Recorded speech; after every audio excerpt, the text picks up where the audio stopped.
A sua Bíblia no Evangelho de Lucas, Lucas capítulo 14. Lucas capítulo 14, nós estamos hoje meditando nesse texto, né? Lucas capítulo 14, verso 1 vai dizer assim: Aconteceu que ao entrar ele num sábado, na casa de um dos principais fariseus para comer pão, eis que os estavam observando. Parece que chegou um momento no ministério de Jesus, que Jesus estava bastante sendo cogitado, convidado, né, para estar nas casas. Claro, né, Jesus fazia milagres, Jesus estava ali ensinando a palavra de Deus, a própria palavra de Deus ali encarnada.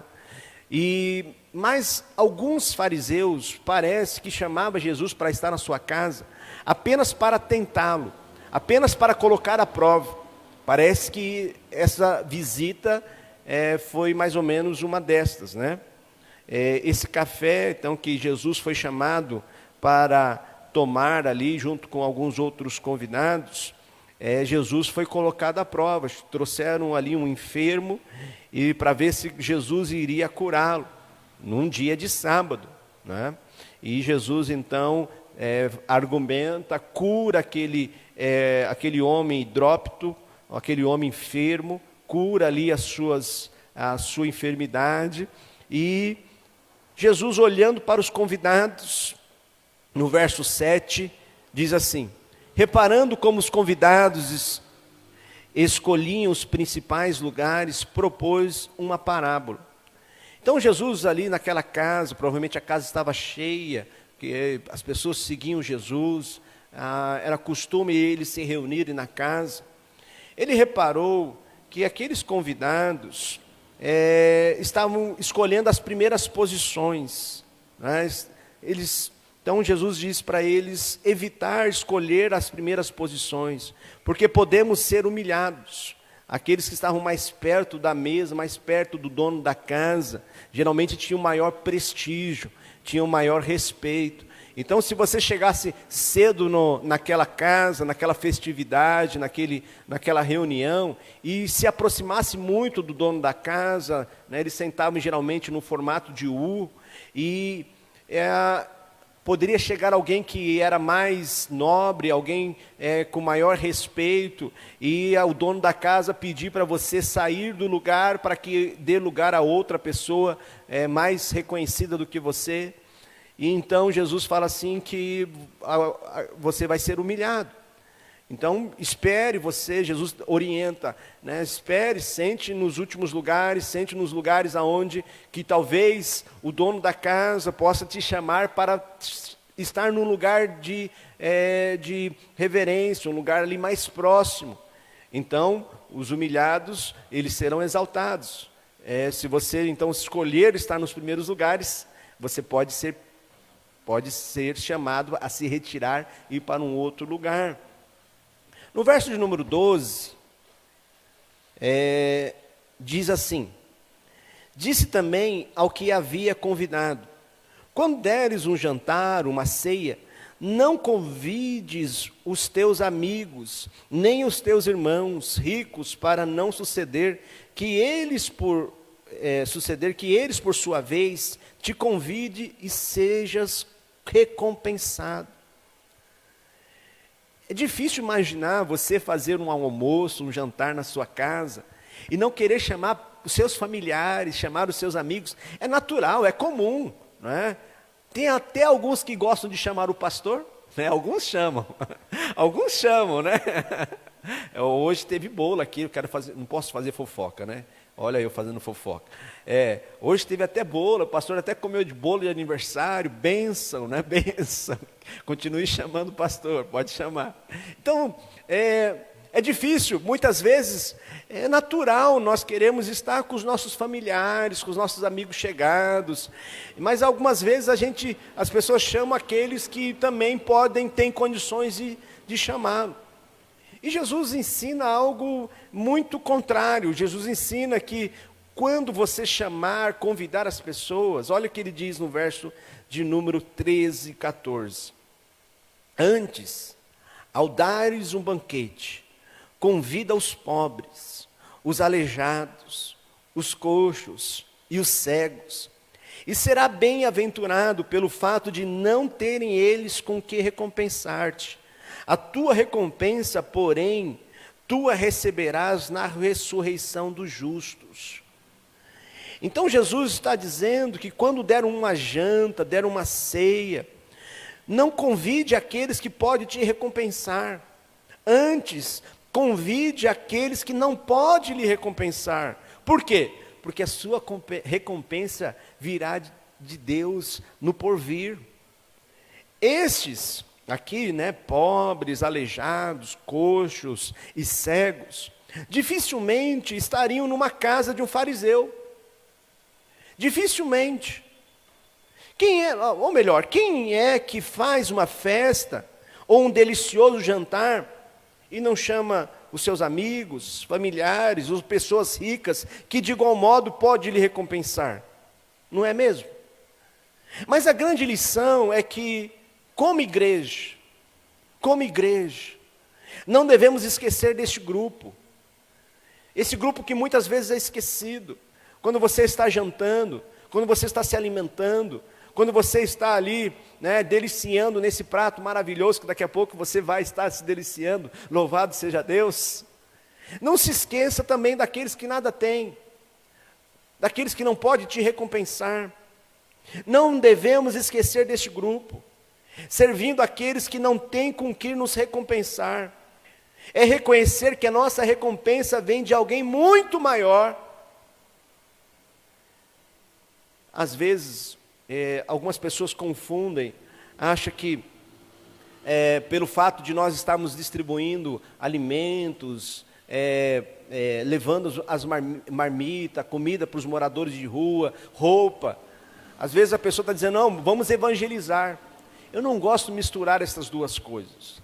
Não gosto de misturar essas duas coisas. O evangelho ele é muito caro. O evangelho é muito caro para a gente ficar bargueando com essas coisas. Nós fazemos as boas obras, porque esta é a missão da igreja. A missão da igreja, a missão social da igreja aqui na terra. Nós não fazemos boas obras esperando que as pessoas se convertam. Eu não espero que as pessoas se convertam porque eu estou dando um prato de comida, porque eu estou dando uma roupa. Eu não gosto disso, gente. Nós fazemos boas obras e vamos continuar fazendo boas obras. Não é o nosso trabalho evangelismo, mas é o nosso trabalho social. Claro que as pessoas vão ver, talvez algumas vão chegar mais perto de nós, vão perguntar, por que vocês fazem isso? Não esperamos nada em troca de vocês. Esperamos que vocês tenham um encontro com Jesus, assim como nós tivemos um dia. E nós fazemos o que fazemos porque entendemos que, como crentes do Senhor Jesus, nós temos uma missão aqui na terra. E não podemos se esquecer dos cegos, dos pobres, daqueles que são limitados. Mas devemos ser o sal da terra, a luz do mundo. Devemos ser a esperança deste mundo. Mesmo para aqueles que não querem nada com Jesus. Mesmo aqueles que rejeitam a Jesus. Nós temos uma missão aqui na terra. E a nossa recompensa não é esperar que eles se convertam. Nós sabemos que é o melhor caminho para eles. Sabemos que este é o melhor do que eles receberem um prato de comida, uma roupa que a igreja está dando, ou uma cesta básica. Mas nós não damos cestas básicas, não damos um prato de comida, não saímos às ruas no final de semana como nós estamos fazendo, não estamos apenas dedicando a finança da igreja para alimentar esses famintos, esperando que eles se convertam. Não, não é isso. Se você pensa dessa forma, meu irmão, o evangelho é muito caro, o evangelho é muito valioso, para a gente ficar tentando barganhar o evangelho com um prato de comida ou com um pedaço de roupa. Nós fazemos isso porque é a missão da igreja. Nós fazemos isso porque não esperamos recompensa deles, porque nós esperamos a nossa recompensa do Senhor. É Ele que nos recompensa. É por Ele que nós saímos às ruas. É por Ele que nós não fechamos os olhos para aqueles mendigos, para aqueles necessitados, para os pobres, para os carentes. Deus chama a sua igreja para ser a esperança dessa terra. Deus chama a sua igreja para avançar as portas do inferno, para entrar ali, quebrar as cadeias, para transformar vidas. Deus não nos chama para ficar no barguinhando o evangelho. Você não precisa vir para a igreja, ser um crente, por causa de um prato de comida, por causa de um pedaço de roupa. Não, o evangelho é muito mais caro do que isso. O evangelho tem um preço muito mais alto do que essas coisas. Então Jesus nos ensina que a grande lição aqui, que nós não devemos esquecer desse grupo, servindo aqueles que não têm como que nos recompensar. Fazendo isso, irmãos, é reconhecer que a nossa recompensa vem de alguém muito maior. O verso de número 15, quando Jesus, no verso anterior, no verso 14, quando ele fala que a recompensa virá na ressurreição dos justos, no verso 15 ele diz assim, uma outra pessoa diz assim, né? Ora, ouvindo tais palavras, um dos que estavam com ele à mesa, disse-lhes, olha o verso 15, bem-aventurado aquele que comer pão no reino de Deus. A referência que Jesus fez à ressurreição de Deus, deu vazão a uma exclamação piedosa. Esse homem então vai dizer assim, bem-aventurado aquele que comer pão no reino de Deus. A resposta de Jesus a esse é um desafio à sua sinceridade. Jesus vai virar para esse rapaz, para esse homem que falou essa afirmação, que quando chegar nesse momento crítico, ó, presta atenção, olha o que vai, presta atenção para fazer a conexão do versículo 14 e 15 com o que vem agora, senão você vai se perder, isso é muito importante. Então no verso 14, Jesus fala que a recompensa será no porvir. No verso 15, alguém se levanta e diz assim, então bem-aventurado é quando chegarmos nessa ceia e estivermos diante de Deus. E aí Jesus então, no verso 16 em diante, ele vai trazer uma resposta a esta palavra deste homem, que vai requerer de mim, de você, uma sinceridade. Quando chegar esse momento crítico, será que este que acha que vai ser bem-aventurado no momento de estar com Deus, ele vai aceitar o convite de Deus? Ou estaria por demais ocupado em alguma atividade que afetasse seus interesses mais imediatos? Alguns convidados a esse banquete encontram coisas mais importantes do que estarem com Deus. Aí Jesus então vai dizer no verso seguinte, verso 16, respondeu Jesus, certo homem deu uma grande ceia e convidou a muitos. A hora da ceia, enviou o servo para avisar aos convidados. Porque o que acontecia? Como naquele tempo não tinha micro-ondas, não tinha forno a gás, então quando a pessoa ia dar uma ceia, preparar um alimento, primeiro ela passava uma lista de convidados, passava convidando. Então ele fez a lista de convidados. E as pessoas que disse que iriam para essa ceia, então ele fez a lista, ele estava na expectativa. O que acontecia naquela época? Demorava-se para fazer alimento, então ele fez o alimento na sua casa, quando esteve pronto, mandou um segundo convite. Geralmente era assim. Aí a pessoa ia novamente, aqueles que falavam que ia estar na casa, ia estar naquele alimento, ia estar, junto ali com o dono da ceia. Aí eles respondem assim, verso de número 16. Vinde, ou verso 17. Vinde, porque tudo já está preparado. 18.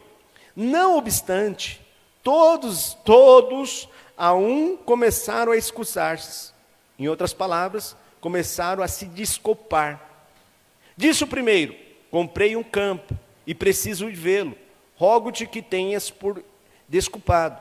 Verso 19. Outro, comprei 5 juntas de boi e vou experimentá-las. Rogo-te que me tenhas por desculpado. E o outro disse, casei-me, por isso não posso ir.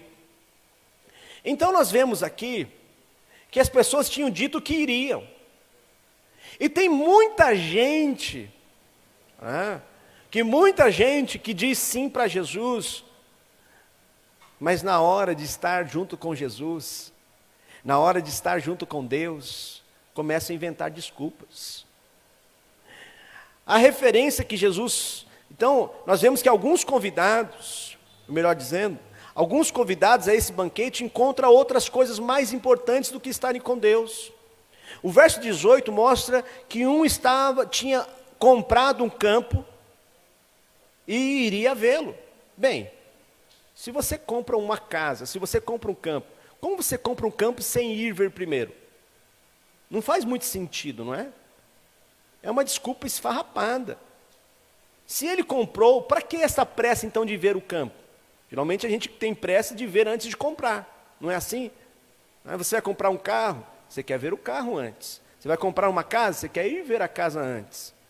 Mas diz o texto que ele comprou, e agora na hora da festa, na hora de ir atender o convite do dono da ceia, ele diz, não, vou ver o campo que eu comprei. Que desculpa esfarrapada, não é mesmo? Verso 19 diz que o outro comprou juntas de boi e queria experimentá-la. Da mesma forma, quem é que compra um tênis antes de experimentá-lo? Antes de botar no pé? Quem é que compra alguma coisa antes de experimentar? Não é? Então é uma desculpa esfarrapada, uma desculpa que não faz sentido. O verso de número 20 diz que o outro casou. O que isso significa? Significa que tem alguns que só vai na igreja só para casar. Depois que encontra o esposo, o marido, some da igreja. Não, forcei o texto, né? Forcei. Então diz que um casou. Mas casou, está casado. Não é? Porque agora pode ir ao convite, atender o convite. E tanta gente tem essa desculpa esfarrapada, não, eu tenho que cuidar da casa, tenho que cuidar dos filhos, tenho que cuidar disso, e não atende o convite. Preste atenção, meu irmão, todos tinham um bom motivo, aparente, que na verdade não passavam apenas de desculpas esfarrapadas. Não são apenas os vícios degradantes e os pecados escandalosos que mantêm as pessoas longe do reino de Deus, mas também as coisas boas. É por causa de bons motivos ou desculpas que muitas vezes deixamos de estar na festa que Deus tem preparado. Muitas vezes são coisas boas que surgem, que lhe furta aquele tempo de oração, que lhe furta aquele tempo de estudo da Bíblia, que lhe furta aquele culto doméstico, que lhe furta de você estar na casa de Deus, que lhe furta de você estar cultuando a Deus. Não são coisas ruins que lhe furta de estar na presença de Deus. São essas desculpas esfarrapadas que muitas vezes inventamos e colocamos Deus em segundo lugar. Talvez eu esteja falando para pessoas agora que só estão assistindo e acompanhando porque o seu familiar colocou, mas o desejo, na verdade, está tentando encontrar uma desculpa para algo muito bom, que na verdade não passa apenas de desculpa para evitar de estar diante do banquete de Deus. Quantas pessoas deixam de orar para estar na frente de seriados, para frente de novelas? Quantas pessoas estão gastando tempo, achando desculpa, dizendo, não, vou estudar, mas chegam lá e na frente do computador, do celular, vão para o Facebook, vão para o WhatsApp, e roubam o tempo de estar na ceia, o tempo de estar junto com Deus, de se relacionar com Deus. Ah, meus irmãos, não são as coisas ruins que nos afastam de Deus, não são apenas os vícios, não são apenas motivos ruins, mas são os bons motivos muitas vezes. Mas há alguns que são forçados a estarem ali. Mas há alguns que são forçados a estarem ali, a comer do pão, a de estar nesta ceia, de estar nesta festa preparada para Deus, por Deus. Muitos chegam até Deus para esta grande festa, mas eles chegam forçados. Eis um que chegou até a casa de Deus forçado. Talvez eu esteja falando para milhares de pessoas. que estão chegando diante de Deus de uma maneira forçada. Não tiveram outras opções, não tiveram outra escolha, não tinha outro caminho. Essas pessoas, no verso de número 21, Jesus vai dizer assim: voltando o servo, tudo contou ao seu senhor. Então ele, irado, o dono da casa, disse ao seu servo: sai depressa para as ruas e becos da cidade, e traz para aqui os pobres, os aleijados, os cegos e os coxos. Traz para aqui os aleijados, os pobres, os cegos e os coxos. Pobres, aleijados, cegos e coxos. Essa parábola nos ensina, nos faz entender algumas coisas difíceis do Evangelho. Por exemplo, por que Jesus manda aquele jovem rico a dar dos seus bens? Lucas capítulo de número 18, verso 22. Ouvindo Jesus, disse para aquele jovem rico: uma coisa te falta, vende tudo o que tens, dá aos pobres e terás um tesouro nos céus, depois vem e segue-me. Os pobres, os aleijados, os cegos, os coxos, eles não têm outra opção. Eles não tinham opção de ir para o shopping, eles não tinham opção de ir para a praia, eles não tinham opção de estar na frente do Netflix, eles não tinham opção de estar aí no entretenimento. A única opção era atender aquele convite de estar naquela festa. E Jesus está dizendo para aquele jovem: dá tudo da sua riqueza, porque esta é a riqueza que está ali afastando de mim. É esta a riqueza que está impedindo de você me seguir. É um motivo bom, mas esse motivo bom vai lhe afastar de mim. Outro texto difícil, que esse texto nos ajuda a compreender, está lá em Mateus capítulo 5, verso 29 e 30. Para aqueles que não controlam os seus desejos, Jesus diz assim: se o teu olho direito te faz tropeçar, arranca-o, e se o laço e lança de ti, pois te convém que se perca um dos teus membros, e não seja todo o teu corpo lançado no inferno. E se a tua mão direita te faz tropeçar, corta e lança de ti, pois te convém que se perca um dos teus membros, e não vá todo o teu corpo para o inferno. O texto nos ensina que, se tem coisas que está nos afastando de Deus, mesmo que coisas boas, é preciso que a gente elimine da nossa vida, elimine da nossa agenda. Então, em nome de Jesus,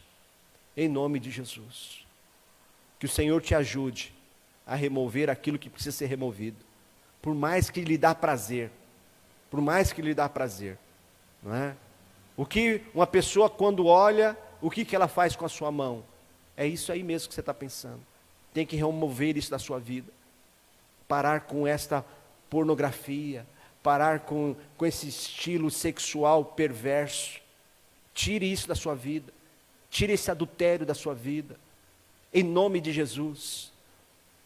Então, aquele servo, Jesus está dizendo: vai atrás desses pobres, desses aleijados, desses cegos, desses coxos. Verso 22. Depois disso, o servo ter feito isso, ele disse: ainda há lugar. Se ainda há lugar, verso 23, respondeu o Senhor: sai pelos caminhos e atalhos e obriga a todos a entrar, para que fique cheia a minha casa. Como a casa de Deus tem que estar? Cheia. A casa de Deus tem que estar cheia. Mas muitas vezes, para nós chegarmos na casa de Deus, só conseguimos chegar se aqui nós estivermos obrigados. Vamos ser sinceros. Muitas vezes que você entrou no seu quarto para orar, não foi de bom agrado. Não foi porque você queria. Foi porque era a única opção que você encontrou naquela hora. Não é mesmo? Vamos ser sinceros. Muitas vezes você entrou em oração foi porque foi obrigado. Porque não tinha outra opção. Não foi mesmo? É claro que não precisamos chegar a este ponto, mas a verdade é que se o Senhor não tivesse lhe forçado, você nunca entraria na festa dele. Se o Senhor não tivesse me forçado, provavelmente aqui eu não estaria. O Salmo de número 119, verso 67, o salmista diz assim: antes de ser afligido, andava errado, mas agora guardo a tua palavra. Quantas vezes Deus permite situações que nos afligem? Quantas vezes Deus permite situações que nos afligem? Para que nós não tenhamos uma outra opção que não seja somente Ele. É duro dizer isso, irmãos. Mas a grande verdade é essa. Porque se muitas vezes nós tivermos opção, nós vamos ter muitas desculpas esfarrapadas. Muitas desculpas boas. Mas Deus, louvado seja Deus, que nesta noite, de alguma forma, te obrigou a estar aqui.